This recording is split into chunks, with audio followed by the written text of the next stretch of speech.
மே 17 இயக்கம் எடுத்துக்கிட்டீங்கன்னா எங்களால் இந்த போராட்டம் வெற்றி அடைந்ததுன்னுவாங்க.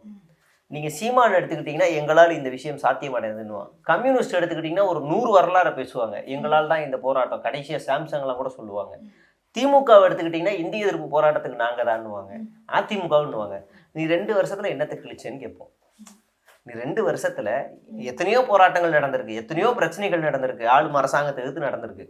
நீயும் வந்து அதுக்கு ஆதரவுன்னு சொல்ற. அந்த அந்த போராட்டம் முடிவுக்கும் வரல, பேச்சுவார்த்தையில போயிருக்கு. சில போராட்டங்கள் முடிவுக்கு வந்திருக்கு. அந்த முடிவுக்கு பின்னாடி நீ இருக்கியா? அந்த முடிவுக்கு பின்னாடி தாவேக்கா இருக்கா? பரந்தூர் விமான நிலைய போராட்டம், அந்த மக்களுக்கு பின்னாடி விஜய் இருக்காருன்னு யாராவது சொல்லுவாங்களா? போய் ஜஸ்ட் விசிட்டு, போய் சன்னி லியோன் மாதிரி போய் பார்த்துட்டு வந்திருக்காரு. அந்த கடையை பார்த்துட்டு வர மாதிரி இவர் போய் பார்த்துட்டு வந்திருக்காரு, அவ்வளோதான்.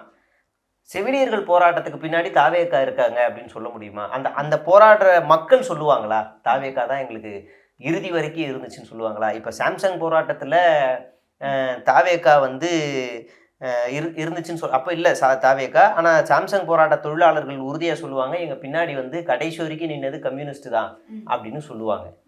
துப்புரவு பணியாளர் போராட்டத்தில் கடைசி வரைக்கும் நின்னது பாரதி அப்படின்னு அந்த அந்த போராட்டக்காரர் சொல்லுவாங்க. நீயும் துப்புரவு பணியாளர் வீட்டுக்குள்ளே போய் கூப்பிட்டு வந்த அந்த போராட்டக்காரர் விஜய் தான் என் கூட கடைசி வரைக்கும் இருந்தாருன்னு சொல்லுவாங்களா?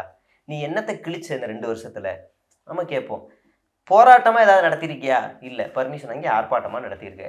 அந்த ஆர்ப்பாட்டமாவது உருப்படியாக நடத்தியிருக்கியா அப்படின்னா இல்லை. 2 ஆர்ப்பாட்டம் நடந்துச்சு. அவங்க கட்சி ஆரம்பித்த வரலாற்றில் 2 வருஷத்தில் தமிழ்நாட்டில் அவ்வளோ பிரச்சனைகள் இருக்குது. 2 ஆர்ப்பாட்டம் மாநில அளவில் நடத்தியிருக்காங்க.